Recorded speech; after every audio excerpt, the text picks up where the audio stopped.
사무엘상 17장 33절에서 45절까지 교독하겠습니다. 사울이 다윗에게 이르되 네가 가서 저 블레셋 사람과 싸울 수 없으리니 너는 소년이요 그는 어려서부터 용사임이니라.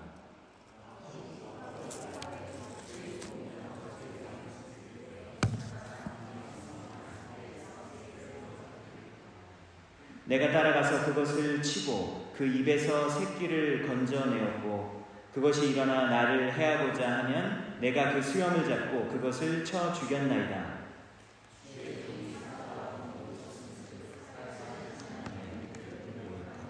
이 하드같지 않은 블레셋 사람이니까 그가 그 짐승의 하나와 같이 되리이다. 또 다윗이 이르되 여호와께서 나를 사자의 발톱과 곰의 발톱에서 건져내셨은즉 나를 이 블레셋 사람의 손에서도 건져내시리이다. 사울이 다윗에게 이르되 가라 여호와께서 너와 함께 계시기를 원하노라. 군복을 다윗에게 입히고 노트구를 그의 머리에 씌우고 또 그에게 갑옷을 입히매 다윗이 칼을 군복 위에 차고는 익숙하지 못하므로 시험적으로 걸어보다가 사울에게 말하되 익숙하지 못하니 이것을 입고 가지 못하겠나이다 하고 곧 벗고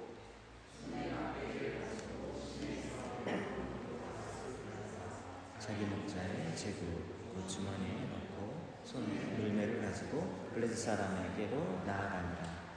블레셋 사람이 방패든 사람을 앞세우고 다윗에게로 점점 가까이 나아가니라. 다윗을 보고 업신여기니 이는 그가 젊고 붉고 용모가 아름다움이라. 블레셋 사람이 다윗에게 이르되 네가 나를 개로 여기고 막대기를 가지고 내게 나아왔느냐 하고 그의 신들의 이름으로 다윗을 저주하고 블레셋 사람이 또 다윗에게 이르되 내게로 오라 내가 네 살을 공중의 새들과 질심종에게 주리라 하는지라. 다윗이 블레셋 사람에게 이르되 너는 칼과 창과 단창으로 내게 나아오거니와 나는 만군의 여호와의 이름 곧 네가 모욕하는 이스라엘 군대의 하나님의 이름으로 내게 나아가노라. 아멘. 네, 이 시간에 우리 서로 인사하겠습니다. 앞뒤 좌우분들과 함께 미소 지으면서 주님의 이름으로 환영합니다 라고 인사하겠습니다.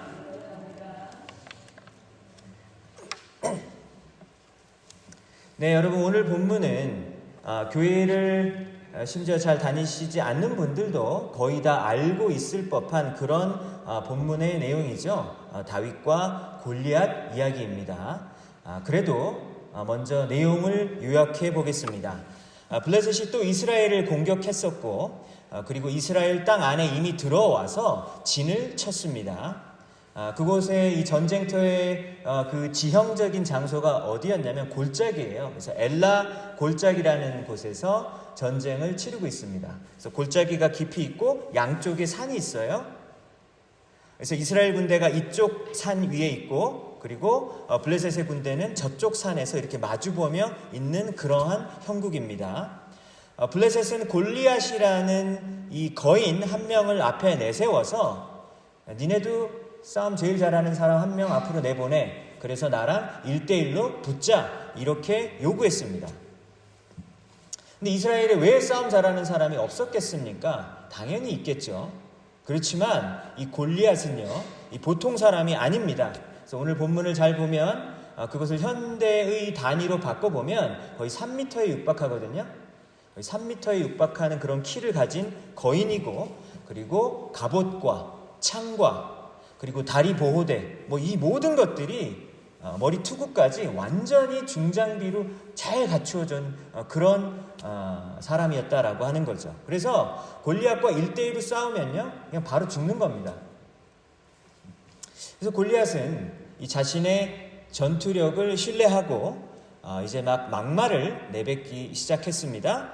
17장에서 모욕이라는 단어가 총 5번 등장을 하는데요. 누구를 모욕하냐면 골리앗이 하나님을 모욕한다 이렇게 요약할 수 있습니다. 골리앗이 이스라엘 군대를 모욕하고 골리앗이 하나님의 군대를 모욕하고 그리고 마지막에 보시면 골리앗이 하나님을 모욕한다 이렇게 나와 있습니다. 얼마 동안이나 모욕을 했냐면 무려 40일 동안 아침 저녁으로 공개적인 장소에서 끊임없이 그렇게 하나님의 이름을 모욕했었다라고 하는 겁니다. 그렇게 골리앗의 폭언을 계속해서 들으면서 이스라엘 사람들이 느꼈었던 감정은 무엇이겠습니까? 모욕감이겠죠.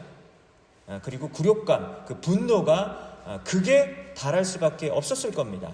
그런데 나서면 죽잖아요. 그래서 그렇게 비참하게 당하고 있을 수밖에 없었던 것입니다. 그러니까 수모를 견뎌야지 어떻게 죽어요. 그럴 수는 없잖아요. 그래서 이 장면을 보면서 이런 생각이 들더라고요. 그러니까 우리도 살면서 가끔씩 수모를 겪을 때가 있지 않나요? 특별히 또 직장 생활 하다 보면 또 우리가 열심히 막 돈 벌다 보면 너무 힘들잖아요. 돈 버는 게 이게 쉬운 일이 아니잖아요. 그래서 억울할 때도 있고 내가 이런 말까지 들으면서 내가 돈 벌어야 되나? 이런 생각이 막 들거든요.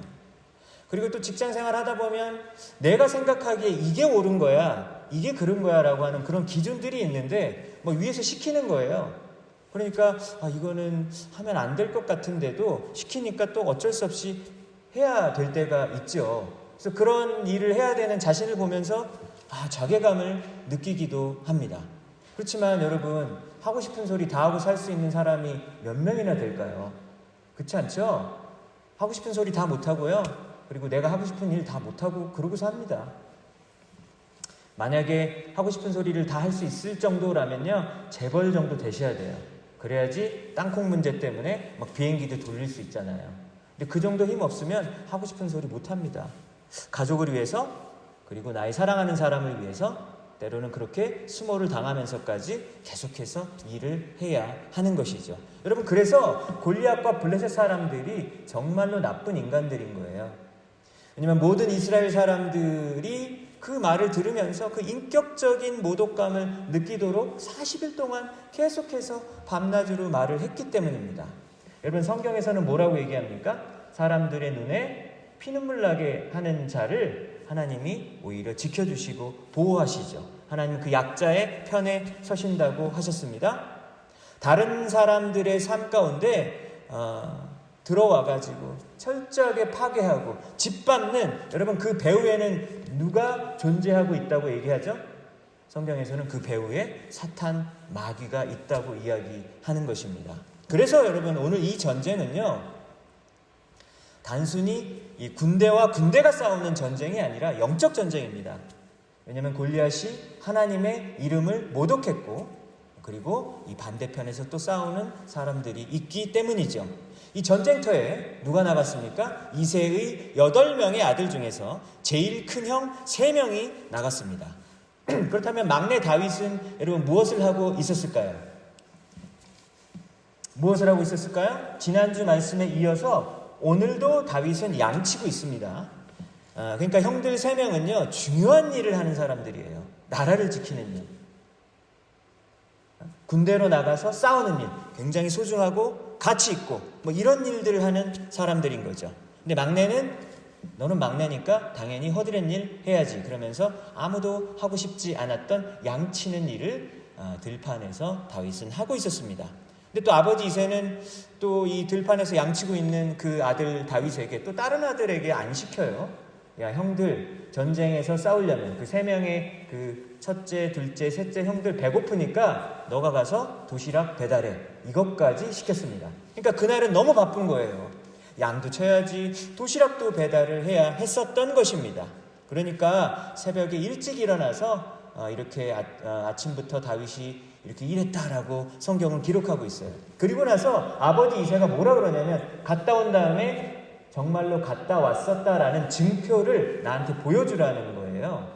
요즘 말로 하면 뭐인 거죠? 인증샷 찍어갖고 오라는 거예요. 그러니까 네가 진짜로 했는지 안 했는지 보여달라는 거죠. 그러니까 이거는 어떤 걸 보여주냐면, 그 아버지가 다윗을 이렇게 못 믿어했다라고 하는 것을 우리는 느낄 수 있습니다. 그러니까 형들에게는 음식을 이렇게 배달을 해줘야 되고요. 또 아버지가 구체적으로 형들의 상관에게는 치즈를 배달하라고 얘기해요. 그러니까 치즈가 되게 귀한 음식이었었겠죠? 그러니까 그러니까 형들의 상관에게 이렇게 또 좋은 거를 주는 이유가 뭘까요? 상관에게 잘 보여야 전쟁터에서 또 너무 험한 곳으로 우리 아들을 안 보내겠다. 뭐 이런 계획이 있었던 것 같습니다. 다윗은 지난주 말씀에 보면요, 16장에서 사무엘에게 기름 부음 예식을 했잖아요. 왕으로서 기름 부음을 받는 예식을 했는데 오늘 보니까 상황이 달라진 것은 아무것도 없습니다. 전쟁터에서 다윗은 골리앗이 하는 막말을 이제 직접 들어요. 다윗이 막 엄청 분노합니다. 아니, 저딴 소리 해도 되는 거야? 라고 다윗이 엄청 분노하죠. 그러면서 내가 골리앗과 싸우겠다고 이렇게 막 사람들에게 말하고 다녀요. 그러니까 사울의 왕의 귀에까지 이 다윗이 그런 말을 했다라는 이야기가 전해지게 됩니다. 그래서 사울이 다윗을 불렀어요. 야, 너 진짜 나갈 수 있겠어? 아유, 너는 어려가지고 못해. 막았어요. 근데 40일 동안 아무것도 한 일이 없잖아요. 그러니까 그래서 다윗이 자신 있다, 난 진짜 잘할 수 있다라고 얘기하니까 그래, 그러면 나가, 이렇게 또 못 이긴 척하면서 다윗을 내보냈습니다. 그 다음에 어떤 일이 벌어졌죠? 여러분들이 다 아는 이야기죠. 그 다음에 다윗이 물맷돌로 싹 던져가지고 첫 번째 돌로 쳐서 그 작은, 멀리 있었을 거 아닙니까?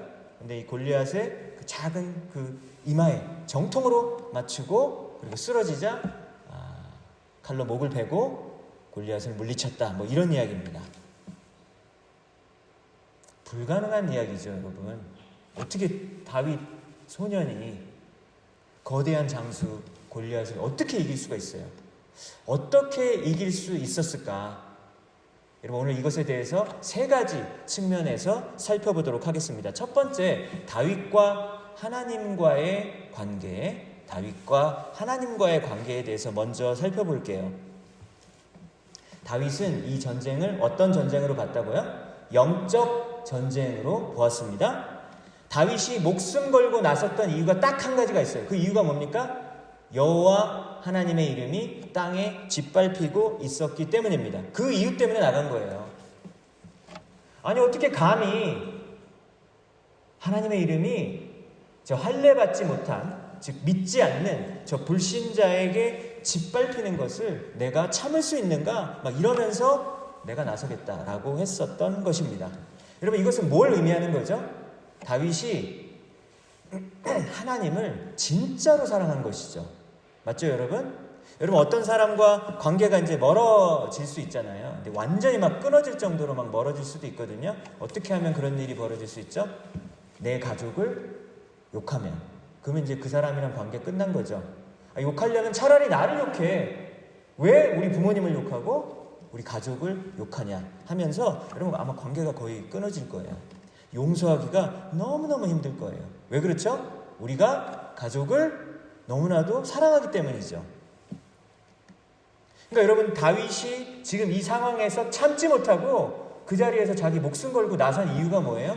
하나님을 너무 사랑하기 때문이에요.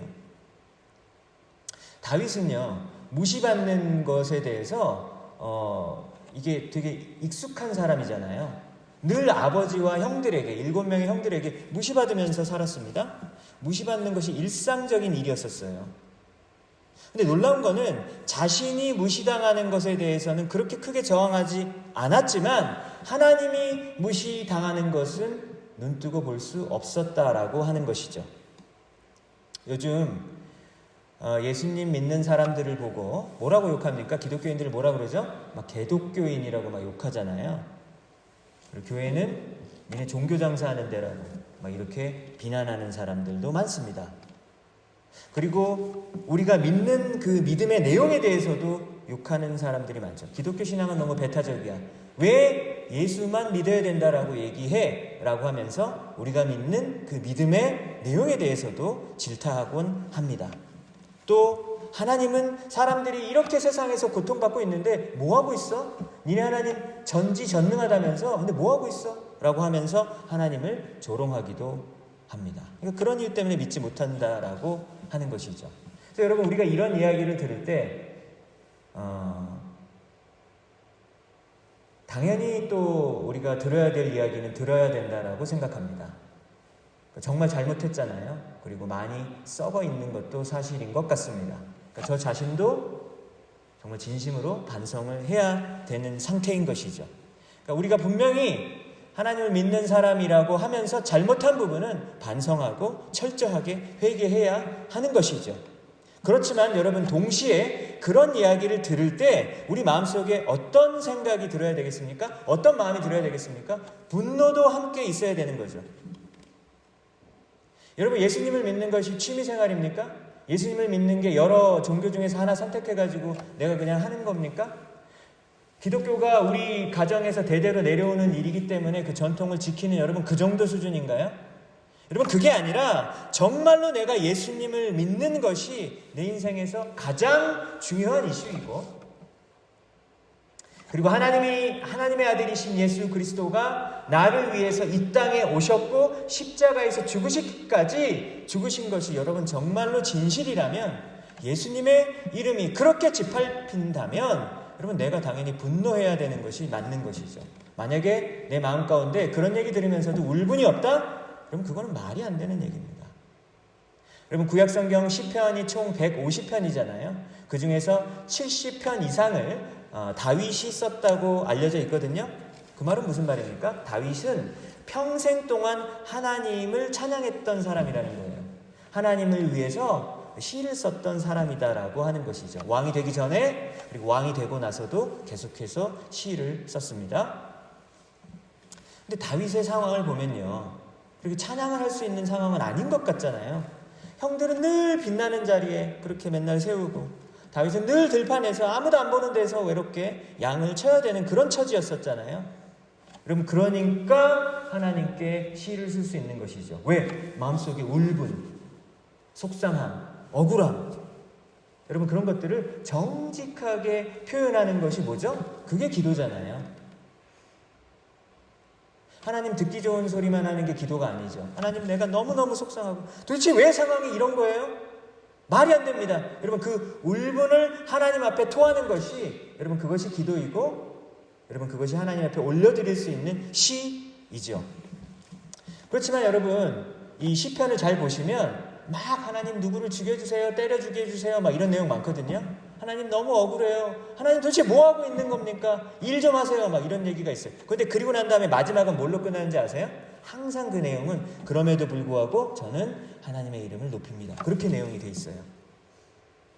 비록 상황은 바뀌지 않아도, 다윗 지금 상황이 안 바뀌었잖아요.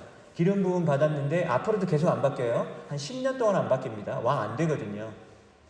비록 상황은 바뀌지 않아도 하나님은 좋으신 분입니다. 하나님은 여전히 내 삶 가운데서 좋으신 분입니다. 라고 여러분 찬양하는 것이 진정한 찬양이죠. 그래서 여러분, 사무엘상 17장은요, 다윗의 위대한 신앙에 대해서 여러분 그것에 초점을 맞추는 것이 중심 주제가 아닙니다. 아, 다윗처럼 신앙이 좋아야겠다. 나도 다윗처럼 신앙이 좋아야 나도 다윗처럼 언젠가 왕이 될 수 있겠지. 그게 주제가 아니라는 거예요. 요셉처럼 감옥에서도, 그리고 노예로 끌려갔으면서도 성실하게 일했지. 그러면 나중에 총리가 될 수 있지. 나도 정말 굳은 상황에서도 최선을 다해보자. 그러면 나도 언젠가 총리가 될 수 있겠지. 여러분, 아마 안 될걸요? 여러분 중에 아마 대통령 되고 총리 되시는 분이 아마 없을 것 같기도 하고요. 여러분, 그것이 주제가 아니다라고 하는 것입니다. 골리앗을 이기게 하신 분은 누구죠? 하나님이에요. 여러분, 그게 주제입니다. 골리앗을 이기게 한 분은 하나님입니다. 여러분, 그게 오늘 성경의 주제인 것이죠. 정말 그런가요? 45절 볼까요? 여러분, 45절 보세요. 45절 보면 다윗이 뭐라고 얘기합니까? 너는 칼과 단창으로 나에게 나오지만 나는 네가 모욕하는 하나님의 이름으로 너에게 나아간다. 그렇게 얘기했어요. 그러니까 여러분, 골리앗의 무기는 뭐예요? 칼과 창과 그리고 자기 몸이에요. 너무 세잖아요. 그러니까 여러분, 골리앗의 무기는 무엇입니까? 자기 잘난 맛에 사는 그 자신감이죠. 평생 동안 져본 적이 없으니까. 자기가 한마디 말만 해도 다 막 사람들이 쫄아요. 그러니까 골리앗에게는 겸손이라는 단어가 너무 어색한 단어라고 하는 것이죠. 그래서 골리앗이 내세운 무기는 칼과 단창과 자기 몸이었었던 것입니다. 근데 반면에 여러분 다윗의 무기는 뭐죠? 다윗의 무기가 뭐예요? 네가 모욕하는 하나님의 이름이에요. 그러니까 다윗은 아무것도 가진 것이 없고 하나님밖에 없는 거죠. 여러분 근데 누가 이기죠? 누가 이겨요? 다윗이 이겨요. 여러분 언젠가는요, 마지막엔 누가 이겨요? 하나님의 이름으로 싸우는 사람이 반드시 이깁니다. 여러분 이것을 믿으시는 여러분들 되시기 바랍니다. 여러분 오늘 이 말씀 들으면서 여러분들이 삶에서 어떤 현장에서 싸우는 여러분 그 무기, 여러분들이 내세우는 것이 무엇인지 잘 되돌아보셨으면 좋겠어요. 여러분들의 무기는 무엇입니까? 칼입니까? 하나님입니까? 여러분들의 실력입니까? 아니면 하나님의 능력입니까? 여러분 정직하게 물어보시기 바랍니다. 다윗이 오늘 전투에서 승리할 수 있었던 그 근본적인 이유, 첫 번째 것은 무엇입니까? 다윗과 하나님과의 관계에서 나오는 거예요. 여러분 하나님을 사랑한다고 하시면서 하나님의 말씀을 묵상하고 계신가요? 여러분들이 하나님을 사랑한다라고 말하면서 여러분들 그 하나님의 말씀을 삶 가운데서 실천하고 순종하며 살아가고 있습니까? 여러분 그것을 자신에게 물어보시고 여러분들의 삶 가운데서 진정한 변화가 일어나시는 여러분들의 삶이 되시기를 주님의 이름으로 축복합니다. 여러분 오늘 다윗이 골리앗을 이길 수 있었던 두 번째 이유는 자기 자신과의 관계를 살펴봤으면 좋겠어요. 첫 번째는 다윗과 하나님과의 관계, 두 번째는 다윗 스스로의 관계예요. 지난주 성경 말씀과 이번 주 말씀을 보니까 다윗이 대부분의 시간을 보내는 장소는 들판입니다. 양을 키우는데 대부분의 시간을 썼어요. 여러분이 다윗이라면 어떤 생각이 들겠습니까? 왜 맨날 나만 밖에서 비바람을 맞고 뜨거운 태양을 맞으면서 양을 지켜야 되는 거지? 그러면서 에라이 모르겠다 그러면서 사람들 볼 때만, 가족들이 감시할 때만, 그때만 양 잘 칠 수 있는 거잖아요. 그러니까 게으름 피우면서 대강 둘러댈 수도 있었을 것입니다. 그렇지만 다윗은 양들을 키우면서, 양들을 이렇게 들판에서 키우면요 진짜로 맹수들이 이제 잡아먹으러 정말 오거든요. 그래서 오늘 본문에 보니까 곰도 왔고요, 그리고 사자도 이 양들 잡아먹으려고 계속해서 오는 거예요. 그런데 이제 다윗은 자기가 양치기 목자로서 그 일들을 정말로 잘하고 싶었던 거예요. 그래서 물맷돌로 계속해서 곰을 맞추고 계속해서 사자를 정확하게 맞추니까 곰과 사자가 도망가고 심지어 곰과 사자가 죽기까지 했다, 뭐 이런 이야기가 나오게 되는 것입니다. 그러니까 여러분 오늘 본문에서 모든 사람들이 지켜보는 이 골리앗과 다윗의 전투는 한 몇 분 정도 됐을까요? 막 이렇게 대화하고 뭐 하다가 뭐 막 해도 뭐 몇 분 정도에 한 5분이면 끝날 거 아니에요. 그쵸? 근데 여러분 이 5분이 있기 위해서 혼자 있는 그 들판에서 수백 시간, 수천 시간을 물맷돌로 계속해서 던졌겠죠. 그래서 정확하게 맞출 수 있었고, 그리고 여러분 곰이 와도 그리고 사자가 와도 무섭지 않기 때문에 골리앗도 무섭지 않은 것이죠. 제가 조사해봤어요. 이스라엘에 진짜 곰이 살고 있는지. 그러니까 이스라엘에 살고 있는 곰은 딱 한 종류, 사이베리안 브라운 베어래요. 그러니까 시베리아 갈색 곰이 살고 있대요, 이스라엘에. 그래서 보니까 공격적이진 않지만 위협을 느낄 때는 사람을 죽이기도 한다, 진짜 이렇게 나오더라고요. 그리고 사자는 지금 멸종해서 이스라엘에는 없지만 16세기까지 사자가 이스라엘에 살고 있었다. 그런데 지금 다윗이 살고 있는 시대는 BC 1000년이니까 이제 그때는 사자가 있었던 것이죠.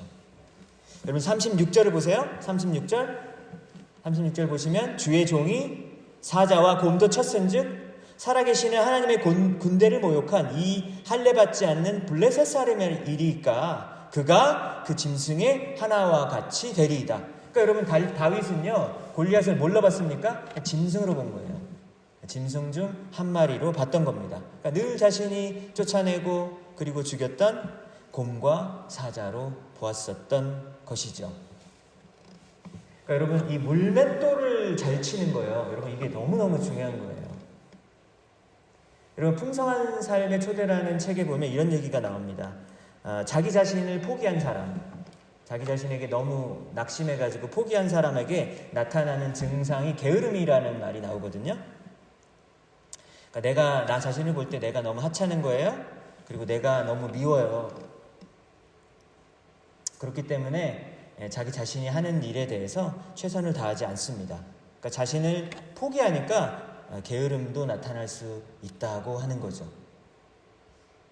또 자기를 포기하고 자기를 미워하는 사람에게 나타나는 증상은 중독도 있습니다. 막 유튜브 쇼츠를 막 5시간씩 봐요. 막 한 자리에서. 막 목이 부러져라. 막 쇼츠, 릴즈를 막 몇 시간씩 막 쳐다보는 거예요. 거의 중독이에요, 중독. 왜 그럴까요? 왜 그렇습니까? 너무 재밌기도 하지만. 그렇게 하는 이유가 지금 자신이 마주하고 있는 현실이 보고 싶지 않은 거예요.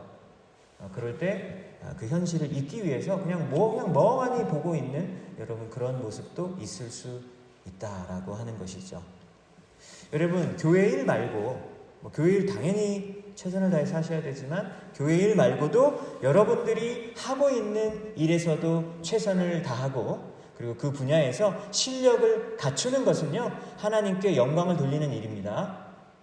믿으십니까? 여러분들께 한번 질문 드릴게요.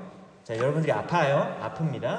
자, 근데 이제 두 의사가 있습니다. 한 명은 실력이 너무 없고 자꾸 오진을 하고 약도 이상한 약을 자꾸 처방을 해주는 실력 없는 의사예요. 그런데 크리스찬이에요. 우리 교회 집사님이에요. 그럼 여러분은 이분에게 가실 거예요? 아니면 이분은 이제 집사님은 이제 교회는 안 다니는데 의대에서 너무 열심히 공부하고 막 수련을 해가지고 너무 실력이 좋은 의사예요. 여러분 누구 의사에게 여러분 가실 거예요? 저는 좀 후자. 미안하지만 죄송하지만 우리 집사님에게 죄송하지만 저는 후자에게 가겠습니다. 여러분 당연한 거 아니에요? 세상에 빛과 소금이 되라고 예수님이 말씀하셨는데요. 여러분 그 말은 무슨 말씀입니까? 교회의 빛과 소금이 되라는 말이 아닌 거죠. 그러니까 교회 안에서 막 빛을 발산하고 막 소금의 역할을 하는 게 아니라 밖에 가서 하라는 거예요. 밖에 가서. 세상에서 하라는 것이죠. 여러분들이 속해 있는 그 대부분의 시간, 그 월요일부터 토요일까지 보내는 여러분 그 시간을 잘 보내라는 거예요. 여러분들의 분야에서 실력자가 되고 여러분들의 분야에서 최선을 다해서 일하는 것이 세상의 빛과 소금이 되라는 말 중에 한 의미일 줄로 믿습니다. 여러분 생각해 보세요. 다윗이 막 악기를 되게 잘 다뤘잖아요. 그래가지고 뭐 사울 왕도 이렇게 위로를 해줬고 악기도 잘 다루고 찬양도 잘하고 시도 잘 써요. 그런데 물맷돌을 못해요. 그러면 여러분 오늘 이야기 없어요. 그러니까 신앙은 엄청 좋은데 물맷돌을 못 던져요. 그러면 오늘 이야기는 없다고요. 그럼 오늘 이야기는 성립이 되지 않는 거예요. 여러분 그렇기 때문에 우리가 대부분의 시간을 보내는 우리의 들판에서 시간을 잘 보내야 되는 것이죠. 여러분 들판은 시간 낭비하는 곳이 아닙니다. 내가 내 인생이 완전 허비되는 곳이야. 내가 지금 여기서 이러고 있을 사람이 아닌데 하면서 참 여기 참 보잘것없는 곳이다. 여러분 그렇게 할 때가 아니다라고 하는 것입니다. 여러분 다윗이 왕으로 정치할 때가 메인 무대고요. 그 다음에 다윗이 들판에 있을 때는 그러면 보잘것없는 시간입니까? 아니죠. 둘 다 메인 무대인 것입니다. 여러분 아무도 보지 않는 곳에서 양을 치는 그 오랜 시간의 들판은 어떤 곳이에요? 하나님이 복을 주시는 바로 그러한 장소다라고 하는 것입니다.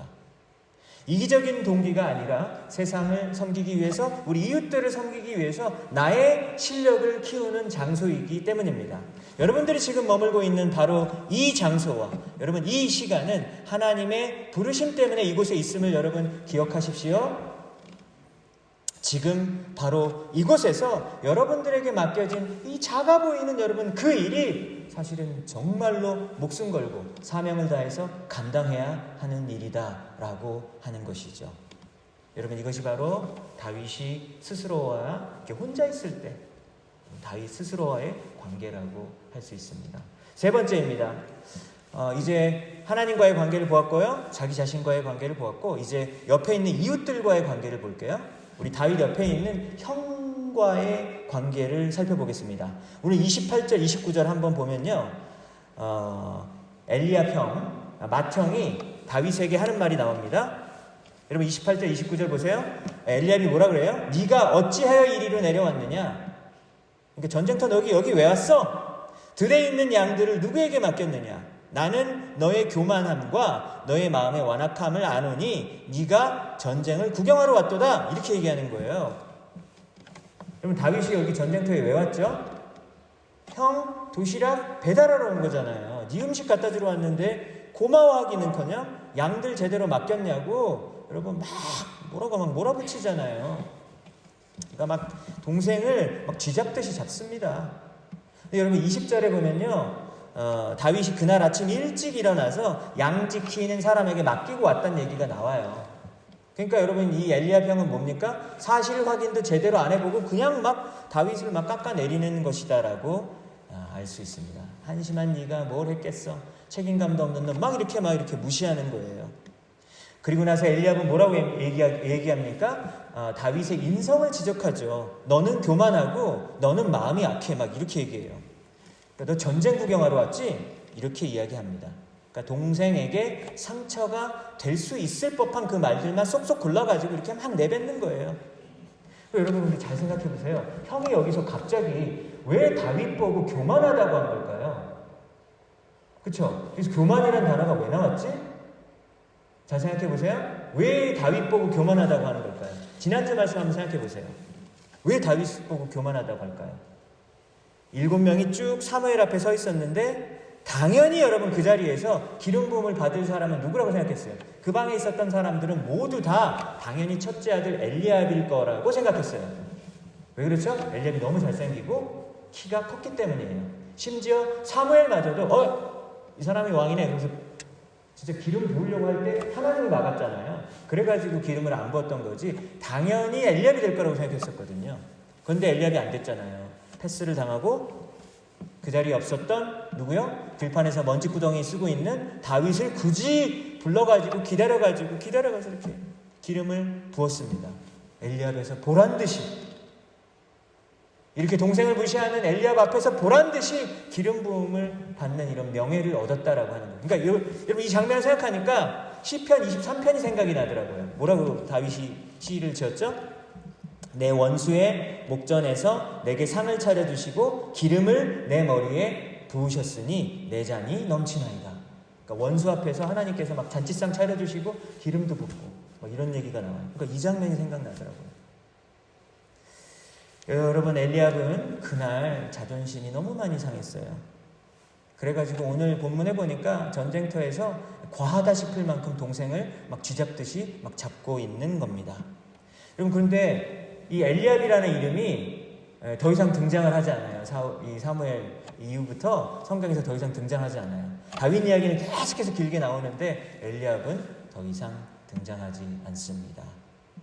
여러분 살다 보면 다른 사람에게 인격적인 모독을 당할 때도 가끔 있어요. 어떤 경우는요. 평생 동안 그 사람이 했었던 그 말이 내 마음에 상처로 박혀가지고 계속해서 막 돌고 막 그렇게 남을 때가 있잖아요. 그래서 막 복수의 칼날을 내 마음속에서 막 칼날을 갈 때가 있습니다. 근데 문제는 여러분 그렇게 우리 마음속에 복수의 칼날을 갈고 있으면 그런 말을 내뱉은 사람에게 가는 게 아니라 결국은 누가 상처를 입죠? 그 칼을 이렇게 쥐고 있는 내 자신의 내면 세계가 상처를 입고 피를 철철 흘리는 그런 상태가 되어지는 것이죠. 여러분 오늘 다윗을 보세요. 다윗은 엘리압의 그 비수를 찌르는 말들에 흔들리지 않았습니다. 29절을 볼까요? 다윗이 그 말 듣고 뭐라 그래요? 내가 뭘 잘못했습니까? 형한테 그래요. 내가 뭘 했습니까? 아니 이유가 없이 제가 왔겠어요? 이렇게 얘기하잖아요. 전혀 형에게 꿀리지 않습니다. 30절 다윗은 형에게 그 말을 하고 돌아서서 다른 사람들과 하던 대화를 계속 나눈대요. 그러니까 자기 할 일 계속해서 하는 거죠. 그 모습 보고 엘리압이 더 화났을 것 같아요. 야, 너 내 말 똑바로 안 들어? 작정하고 상처를 내려는 형에게 왜 나한테 화를 내는 거예요? 형, calm down 이러는 거예요. 그러면서 자기 할 일 계속해서 합니다. 사도 바울이 고린도전서 4장에서 뭐라고 얘기했습니까? 너희에게나 다른 사람에게나 판단받는 것이 내게는 매우 작은 일이라 나도 나를 판단하지 아니하노니 이렇게 말했거든요. 그러니까 사도 바울이 성도들에게 판단받는다는 걸 알고 있는 거예요. 그러니까 성도들이 사도 바울이 이렇네 저렇네 뭐 사역을 잘하네 못하네 막 이런 얘기를 막 듣는 거예요. 하지만 바울은 그것을 매우 작은 일로 여기기로 했다라고 얘기합니다. 다른 사람에게도 판단을 받는데요. 심지어 자기 스스로를 보고도 판단하는 거죠. 나는 이런 사람이야. 나는 저런 사람이야. 그것도 자기는 하지 않는다는 거예요. 그럼 누가 판단해요? 사도 바울을 판단할 수 있는 사람은 누구예요? 오직 딱 한 명이에요. 누구예요? 하나님. 내가 나 된 것은 하나님의 은혜로 된 것이니 By the grace of God, I am what I am. 이렇게 고백하잖아요. 여러분, 다윗이 골리앗을 이길 수 있었던 이유 세 번째였었습니다. 여러분, 주변 사람들을 우리가 사랑으로 섬겨야 될 텐데요. 때로는 주변 사람들에게 이런 말도 듣고 저런 말도 듣고 합니다. 이런 환경 가운데 저런 환경 가운데 처하기도 합니다. 하지만 여러분, 우리가 그런 주위 사람들에게 휘둘림을 당하지 않고 하나님의 자녀로서 당당함을 유지하시며 여러분 이 세상을 용기 있게 살아가시길 바랍니다. 여러분은 누가 뭐라고 한들 누구죠? 세상에서 여러분들은 어떤 대우를 하든 여러분은 어떤 사람이죠? 존귀한 주님의 자녀입니다. 여러분 이것을 잊지 마시기 바랍니다. 여러분 오늘 말씀을 정리하겠습니다. 다윗이 골리앗과 맞서 싸울 수 있었던 이유 세 가지를 살펴보았습니다. 첫 번째, 그가 하나님을 너무나도 사랑했기 때문이죠. 하나님과의 관계. 들판에서 허송세월 보내지 않고 그리고 불평하지 않고 물맷돌을 아주 열심히 연마했었기 때문입니다. 나 자신과의 관계. 그리고 아버지와 형들의 그 무시와 홀대 때문에 다윗의 내면이 망가지지 않고 하나님 안에서 유일하게 정체성을 찾음으로 골리앗을 무찌를 수 있었음을 우리가 살펴보았습니다. 여호와는 여러분들의 목자가 되셔서 여러분들을 푸른 초장과 쉴 만한 물가로 인도하실 줄을 믿습니다. 아멘. 여러분 이 시간에 우리 다 같이